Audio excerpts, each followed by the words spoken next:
सबसे पहले तो धन्यवाद कि मुझे आप सभी ने मौका दिया कि मैं आप लोग के सामने प्रेज़ेंट कर सकूँ अपना जर्नी और एएसडी को मैं कैसे आगे बढ़ाता हूँ, उसका कुछ एक ग्लिम्स देखेंगे।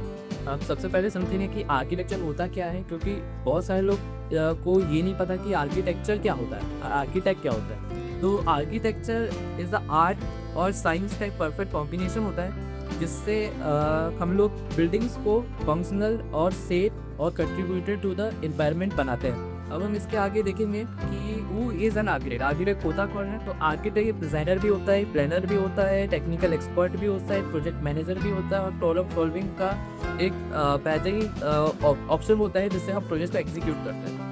अब हम इसके आगे देखेंगे कि आर्किटेक्ट की ज़रूरत क्यों पड़ती है। तो आर्किटेक्ट की ज़रूरत इसलिए पड़ती है क्योंकि बेटर स्पेस प्लानिंग वो करके देता है हमारे प्लॉट में या हमारे स्पेस में।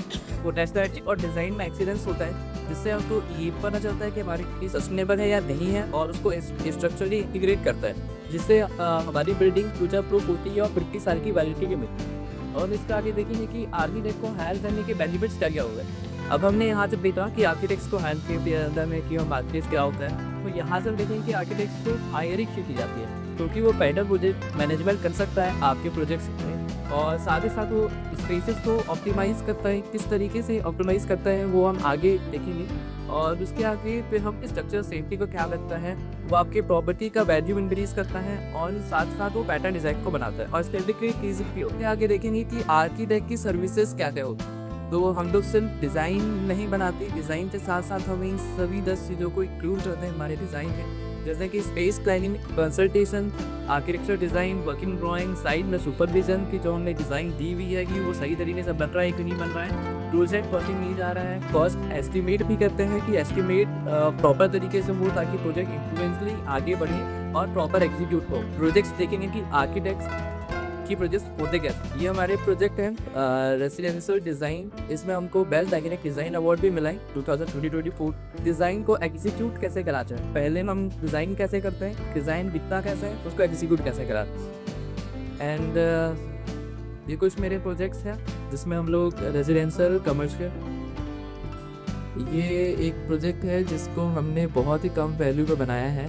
ये इकोनॉमिकल डिज़ाइनिंग भी बोला जा सकता है कि हम कंक्रीट से ही इकोनॉमिकल को कैसे अचीव किया जा सके। एंड कुछ रेनोवेशन के प्रोजेक्ट्स भी हैं, हॉस्पिटल प्रोजेक्ट्स भी हैं, फार्म हाउस के भी प्रोजेक्ट्स हैं जो हम करते हैं। हाँ, सबसे इम्पोर्टेंट पॉइंट कि हम बिल्डिंग को दिखते हैं, बट बिल्डिंग को बनने के लिए क्या क्या प्रोसेस को फॉलो किया जाता है उसको नज़र डालते हैं। सबसे पहले क्लाइंट को कंसल्टेशन दी जाती है कि क्लाइंट की रिक्वायरमेंट क्या है और उसका बजट क्या है। बजट को समझने के बाद हम साइट पे एनालिसिस करते हैं। उसमें आपको ये समझ आता है कि जो प्रोजेक्ट का बजट है वो प्रॉपर है या नहीं है, हम लोग अगर नहीं है तो उसको कैसे अचीव किया जा सके। उसके बाद फिर हम कॉन्सेप्चुअल स्केच पे आते हैं। मतलब ये सब जब हमने कर लिया, कंसल्टेंसी कर लिया क्लाइंट से, तो एक कॉन्सेप्ट डिज़ाइन करते हैं क्लाइंट को दिखाने के लिए कि आपका जो सोच है वो हम कैसे बना सकते हैं। अब एक सब चीज़ कॉन्सेप्चुअल पसंद आने के बाद फिर टेक्निकल ड्राइंग्स पे आते हैं और कंस्ट्रक्शन एडमिनिस्ट्रेशन में आते हैं, बिडिंग प्रोसेस पे आते हैं। बिडिंग प्रोसेस में ये होता है कि जब हम डिज़ाइन बना लेते हैं और उनको हायर करना होता है किसी थर्ड पार्टी को या फोर्थ पार्टी को कि कंस्ट्रक्शन करे या वो मटेरियल्स प्रोवाइड करे।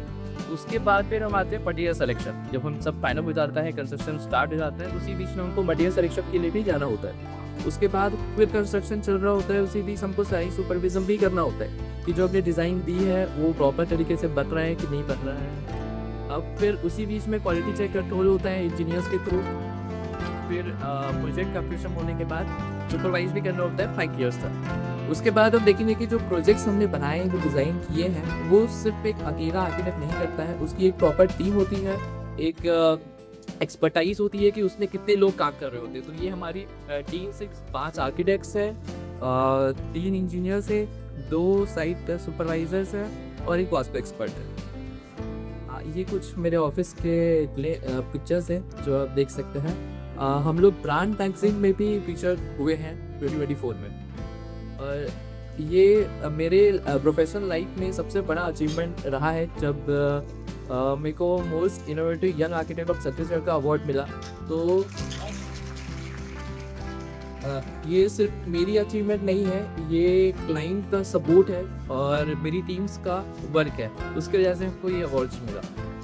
तो before I conclude I like to say मेरा आइडियल ट्यूटर कौन हो सकता है। अगर किसी पर्सन को घर डिज़ाइन कराना हो या कमर्शियल स्पेसेस को डिज़ाइन कराना हो या फार्म हाउस देखना हो या किसी भी स्पेस को सोच रहा हो कि मेरे को ये करना है, तो मेरे को उससे आप कनेक्ट करा सकते हैं और मैं आपको मेरे साइड से कनेक्ट करा सकता हूँ। Thank you. और ये सिर्फ इतना ही, ये स्टार्टिंग है। आप मेरे इंस्टाग्राम चैनल पे जा सकते हैं, उसमें हमारे फॉर्म्स का क्या काम चलता है, कैसे चलता है, वो सब नॉलेज कर सकते हैं। Thank you.